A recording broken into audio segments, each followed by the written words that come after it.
Hello, ഇന്നത്തെ വീഡിയോയിലേക്ക് എല്ലാവർക്കും സ്വാഗതം.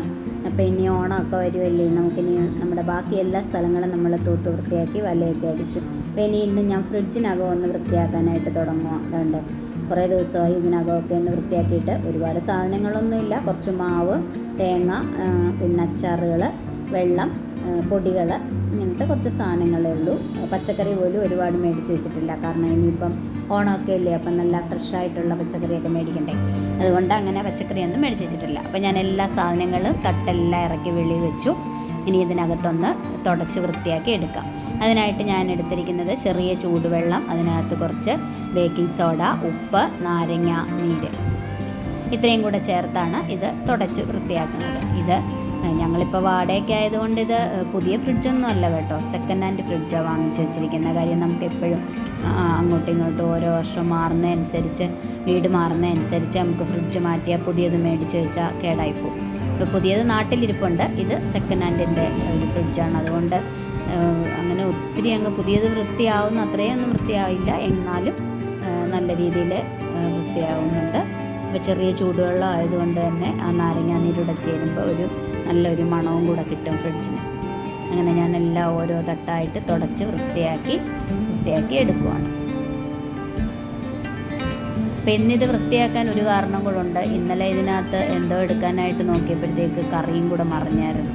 അപ്പം ഞാൻ വിചാരിച്ച അതും വൃത്തിയാക്കിയേക്കാം എന്ന് വിചാരിച്ചങ്ങനെ. ഇനിയിപ്പോൾ എന്തായാലും ഓണമല്ലേ, എല്ലായിടും ഒന്നുകൂടെ ഒന്ന് വൃത്തിയാക്കുന്ന കൂട്ടത്തിൽ ഫ്രിഡ്ജും വൃത്തിയായിട്ടിരിക്കട്ടെ എന്ന് വിചാരിച്ച് ഞാനങ്ങനെ ഇതാണ്ട് എല്ലായിടവും തുടച്ച് വൃത്തിയായില്ലേ, ഒരുവിധമൊക്കെ വൃത്തിയായില്ലേ പോരെ. അപ്പം ഞാൻ നേരത്തെ തന്നെ ഫ്രിഡ്ജൊക്കെ ഓഫ് ചെയ്തിട്ട് അതിൻ്റെ വെള്ളമെല്ലാം കളഞ്ഞിട്ടായിരുന്നു വൃത്തിയാക്കാനായിട്ട് തുടങ്ങിയത്. ഇനി അതിൻ്റെ തട്ടെല്ലാം ഒന്ന് തേച്ച് കഴുകണം. കണ്ട ഞാൻ പറഞ്ഞില്ലേ, കറിയെല്ലാം മറിഞ്ഞായിരുന്നു, അന്നതിലെല്ലാം ആയായിരുന്നു. മാമ്പഴ പുളിശ്ശേരി വെച്ചില്ലേ, അതിൻ്റെ ബാക്കി വന്നത് കുറച്ചെടുത്ത് വെച്ചു. വെള്ളം എടുക്കാനായിട്ടോ എന്തിനോ തുറന്ന കൂട്ടത്തിൽ അതെല്ലാം മറിഞ്ഞതാണ്ട് അതിലൊക്കെയായി. ഇനി ഇതൊക്കെ പോകണമെങ്കിൽ ഇതിപ്പോൾ ഞാൻ സാധാരണ പാത്രം കഴുകുന്ന ലിക്വിഡ്, നമ്മുടെ പാത്രം കഴുകുന്നത് ഉപയോഗിച്ച് തേച്ചൊരച്ച് കഴുകി നല്ല വൃത്തിയാക്കി തിരിച്ചു വെച്ചിട്ടുണ്ട്. അപ്പം ഞാൻ സാധാരണ കുറേ ദിവസങ്ങളിലൊക്കെ ആയിട്ട് വീട്ടിൽ പോവുകയാണെന്നുണ്ടെങ്കിൽ ഇതുപോലെ കഴുകി തുടച്ച് വൃത്തിയാക്കിയിട്ട് തുറന്നിട്ടിട്ട് അങ്ങ് പോകും. അതിലങ്ങനെ ഒത്തിരി സാധനങ്ങളൊന്നും കാണത്തില്ല. അപ്പോൾ പിന്നെ പോകാറാവുമ്പോൾ ഫ്രിഡ്ജിനകത്തൊന്നും വരാത്ത രീതിയിലൊക്കെ അഡ്ജസ്റ്റ് ചെയ്താണ് ആ സാധനങ്ങളൊക്കെ വെച്ചിട്ട് പോകുന്നത്. അപ്പോൾ അങ്ങനെ ഞാനുണ്ട് എല്ലാ സാധനങ്ങളും വൃത്തിയാക്കി ഫ്രിഡ്ജിൻ്റെ പച്ചക്കറി വയ്ക്കുന്ന തട്ടും എല്ലാം വൃത്തിയായിട്ട് കഴുകി. അപ്പോൾ ഇന്നത്തെ ഫ്രിഡ്ജ് വൃത്തിയാക്കലൊക്കെ കഴിഞ്ഞു.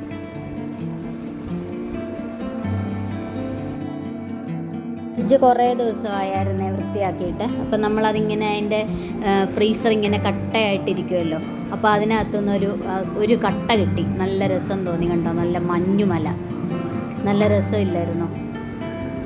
ഞാനത് കണ്ടപ്പോൾ ഒരു രസം തോന്നി, വെറുതെ ഒന്ന് വീഡിയോ എടുത്താൽ. നല്ല രസമുണ്ട്, അതിങ്ങനെ കയ്യിൽ പിടിച്ചിങ്ങനെ നല്ല രസമുണ്ട് ഫോട്ടോ എടുക്കാനായിട്ട്. നല്ല മഞ്ഞുമല. കുറേ ദിവസമായി ഫ്രിഡ്ജ് ഓഫ് ചെയ്യുകയോ ഡീഫ്രോസ്റ്റ് ചെയ്യുകയോ ഒക്കെ ചെയ്തിട്ട്. അത് കാരണം വേണ്ട വലിയ കട്ട കിട്ടി. വെറുതെ ഒരു രസം തോന്നി എടുത്ത. ഫ്രിഡ്ജ് വൃത്തിയാക്കലൊക്കെ കഴിഞ്ഞപ്പോഴത്തേക്കും ചോറുണ്ണാനുള്ള സമയമായി. അപ്പോൾ ഇനി ഇന്നത്തെ ഉച്ചയൂണൂടെ കാണിക്കാം. ഇവർക്ക് എന്നും ഈ ഉപ്പുമാങ്ങ ഉള്ളോ എന്ന് വിചാരിക്കല് കേട്ടോ. ഇതിങ്ങനെ ഉപ്പിട്ട് വെച്ചിരിക്കുന്ന, അതായത് നമ്മൾ എടുത്താലല്ലേ തീരുള്ളൂ, നല്ല ടേസ്റ്റുമാണ്. അപ്പോൾ അതുകൊണ്ട് ഞാനിങ്ങനെ ഇടയ്ക്കിടയ്ക്ക് എടുക്കുന്നതേ ഉള്ളൂ. ഇന്നിപ്പം വേറൊരു രീതിയിലായി തുടയ്ക്കാൻ പോകുന്നത്. ഇന്ന് വറുത്ത മുളകാണ് എടുക്കുന്നത്. മുളക് വറുത്ത് ഉപ്പുമാങ്ങ നല്ലപോലെ ഒന്ന് ഞെരടിയിട്ട്, നമ്മൾ കഴിഞ്ഞ ദിവസം പച്ചമുളകല്ലേ ഇട്ടത്, ഇന്ന് നമുക്ക് വറുത്ത മുളകും വെളിച്ചെണ്ണയും ഉപ്പും കൂടെ ചേർത്ത് ഉടച്ചെടുക്കാം. ഇന്നിപ്പോൾ ഇത് മാത്രമല്ല കറികൾ കേട്ടോ, വേറെ ഉണ്ട്.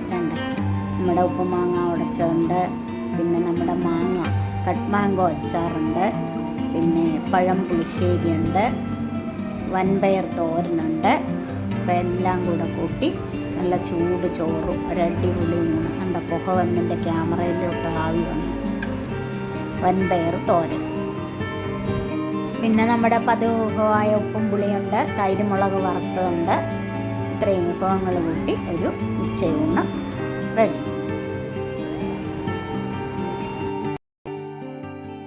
അപ്പോൾ അങ്ങനെ ഫ്രിഡ്ജും വൃത്തിയാക്കി ഊണും ഒരുക്കി. പച്ചക്കറികളെല്ലാം തീർന്നത് കൊണ്ടാണ് ഇന്നിങ്ങനത്തെയൊക്കെ പരിപാടിയിലേക്ക് ഇറങ്ങിയത്. അപ്പോൾ ഇനി ഓണത്തിനുള്ള പച്ചക്കറിയൊക്കെ മേടിച്ച് ഫ്രഷായിട്ട് ഫ്രിഡ്ജിലേക്ക് വെക്കാനായിട്ട് ഫ്രിഡ്ജും വൃത്തിയാക്കിയിട്ടു, പച്ചക്കറികളും തീർത്തു. അപ്പോൾ എല്ലാവർക്കും ബൈ ബൈ.